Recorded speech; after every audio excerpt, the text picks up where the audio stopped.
इस सेशन में हम जानकारी लेंगे बिल्कुल बेसिक कॉन्सेप्ट के बारे में, जिससे कि हम आगे आने वाले सेशन को अच्छी तरह से समझ पाएं। हमारे पास यहाँ एक बॉक्स दिया गया है। इस बॉक्स को आप एक ब्राउजर की तरह मान सकते हैं। यहाँ पे दो आइटम्स दी गई हैं, एक ग्रीन बॉक्स है और एक रेड बॉक्स है। तो आइए इन सब की कुछ चीजों के पारस्परिक संबंध को समझते हैं, देखते हैं कि आपस में किस प्रकार जुड़े हुए हैं। कुछ इंपॉर्टेंट टर्म्स जिनकी जानकारी हम यहाँ पे लेंगे वो भी हम यहाँ पे देखेंगे। सबसे पहले हम बात करते हैं यहाँ पे ग्रीन बॉक्स की। यदि आप यहाँ पे ग्रीन बॉक्स को देखें तो इसके अंदर ग्रीन बॉक्स टेक्स्ट लिखा हुआ है। इसके साथ ही एक ब्लू कलर का बॉर्डर है इसके पास, और इसके साथ ही अंदर की तरफ यदि आप देखें तो ये एक वाइट ट्रांसपेरेंट बॉक्स है जो यहाँ पे स्पेस को दर्शाता है। अब यहाँ पे कुछ एक इंपॉर्टेंट टर्म्स हैं जिनकी जानकारी हम लेंगे, ताकि जिससे हम आने वाले सेशन को अच्छी तरह से समझ पाएं। तो देखते हैं वो इंपॉर्टेंट टर्म्स कौन सी हैं। सबसे पहले बॉर्डर क्या होता है। यदि हम ग्रीन बॉक्स को समझें, यहाँ पे हमारे पास ये ब्लू कलर का जो लाइन दिया गया है ये एक बॉर्डर है। पैडिंग क्या होती है। ग्रीन बॉक्स का जो टेक्स्ट लिखा हुआ है ग्रीन बॉक्स, उसके साथ कुछ जगह खाली है अंदर की तरफ बॉक्स में, जो कि इस वाइट ट्रांसपेरेंट बॉक्स से भरने की कोशिश की गई है चारों तरफ। ये जो बॉर्डर और कंटेंट के बीच की दूरी है इसे हम पैडिंग कहते हैं। जैसे कि ग्रीन बॉक्स में ये ऊपर वाली भाग पैडिंग है, लेफ्ट पे पैडिंग है, बॉटम में और राइट में। मार्जिन, मार्जिन क्या होता है। ग्रीन बॉक्स के साथ यहाँ पे एक रेड बॉक्स भी दिया गया है। यदि हम इन दोनों के बीच की दूरी को देखें तो ये मार्जिन कहलाता है। मार्जिन मुख्यतः एक ऑब्जेक्ट की दूसरे ऑब्जेक्ट से दूरी है।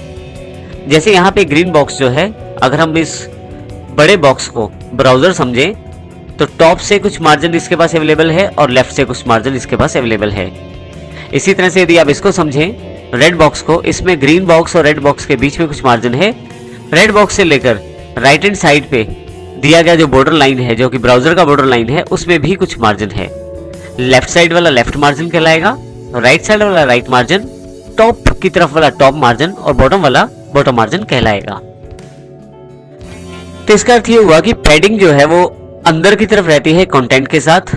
आपके पास जो भी आपका एलिमेंट है उसके अंदर की तरफ जो स्पेस खाली रहता है वो पैडिंग कहलाता है।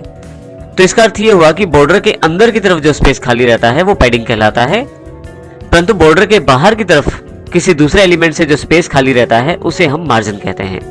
यहाँ पे टॉप की तरफ अलग मार्जिन है, राइट की तरफ अलग मार्जिन है, लेफ्ट की तरफ अलग और बॉटम की तरफ अलग से मार्जिन है। तो इसका अर्थ ये हुआ यहाँ पे हमारे पास कि हर एलिमेंट के साथ उसके चार तरफ के मार्जिन जुड़े होते हैं। जैसे यहाँ ग्रीन बॉक्स के साथ टॉप का एक मार्जिन है जो कि उसको ब्राउजर के ऊपर वाले सिरे से नीचे तक जो स्पेस अवेलेबल करवाता है। इसी तरह से ग्रीन बॉक्स के राइट हैंड साइड पे रेड बॉक्स से जो दूरी है वो राइट मार्जिन है, नीचे की तरफ ऑरेंज बॉक्स से जो दूरी है वो उसका बॉटम मार्जिन है, और ब्राउजर के लेफ्ट सिरे से लेकर जो मार्जिन अवेलेबल है, जो जगह अवेलेबल है, वो आपका लेफ्ट मार्जिन है। मार्जिन को समझते हुए दो बहुत ही इंपॉर्टेंट एस्पेक्ट रहते हैं जिनकी जानकारी होना हमें आवश्यक है। सीएसएस में दो इंपॉर्टेंट कॉन्सेप्ट्स हैं मार्जिन से रिलेटेड, वर्टिकल मार्जिन और हॉरिजॉन्टल मार्जिन। वर्टिकल मार्जिन में vertical collapse margin, horizontal margin में हॉरिजॉन्टल क्यूमुलेटिव मार्जिन। अब सबसे पहले बात करते हैं वर्टिकल कोलैप्स मार्जिन क्या होता है।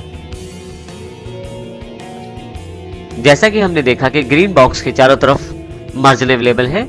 अब मान लीजिए ग्रीन बॉक्स बॉटम की तरफ कुछ मार्जिन छोड़ना चाहता है। जैसे मैंने यहाँ 20 पिक्सल प्रोवाइड करवा दिया है, तो ग्रीन बॉक्स जो है वो 20 पिक्सल नीचे की तरफ मार्जिन बॉटम छोड़ना चाहता है। इसी तरह से रेड बॉक्स जो है वो मार्जिन टॉप छोड़ना चाहता है 15 पिक्सल। तो यहाँ पे मार्जिन को किस प्रकार प्रदर्शित किया जाए। अगर हम नॉर्मल प्रोसेस के हिसाब से देखें तो ग्रीन बॉक्स ने 20 पिक्सल का मार्जिन छोड़ा नीचे की तरफ, और रेड बॉक्स ने ऊपर की तरफ 15 पिक्सल का मार्जिन छोड़ा, जो कि टोटल 35 पिक्सल का मार्जिन होता है। परंतु सीएसएस में इसे वर्टिकल मार्जिन कोलैप्स कहते हैं, और ऐसा नहीं होता। जब भी किन्हीं दो एलिमेंट्स के बीच में वर्टिकल मार्जिन अवेलेबल रहता है तो उनमें से दोनों में से जिसका मार्जिन ज्यादा रहता है उस मार्जिन को अप्लाई किया जाता है। जैसा कि यहाँ पे दोनों में से ग्रीन बॉक्स का जो मार्जिन है वो ज्यादा है, जो कि 20 पिक्सल है, तो दोनों में से 20 पिक्सल को इंप्लीमेंट किया जाएगा। तो टोटल जो मार्जिन बीच का अंतर रहेगा वो 20 पिक्सल रहेगा, ना कि 35 पिक्सल। इस कंसेप्ट को सीएसएस में वर्टिकल मार्जिन कोलैप्स कहते हैं।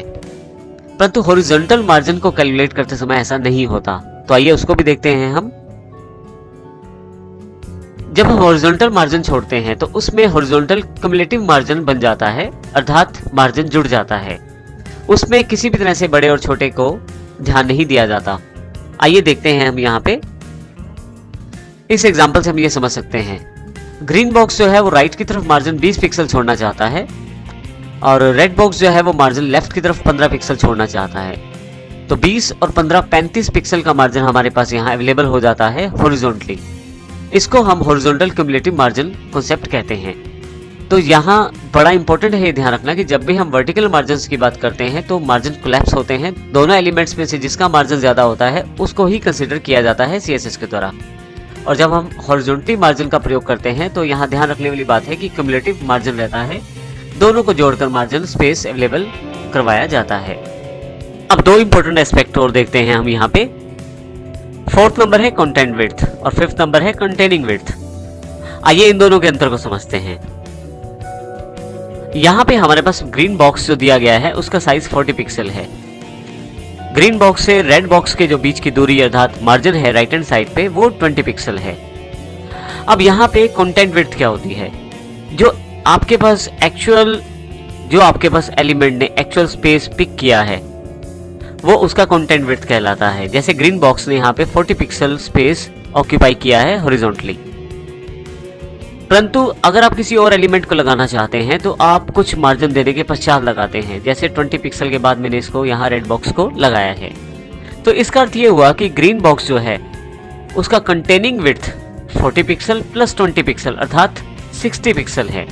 अर्थात 60 पिक्सल से पहले आप कोई भी आइटम नहीं लगाएंगे।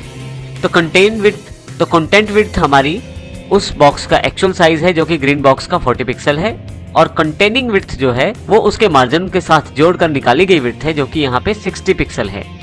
तो इस प्रकार हमें ये ध्यान रखना चाहिए जब भी हम कोई आइटम या एलिमेंट इंसर्ट करते हैं वेब पेज में तो उसका कंटेंट विड्थ और कंटेनिंग विड्थ क्या है, ताकि हम सही रूप में बाकी एलिमेंट को उसके साथ सेट कर पाएं।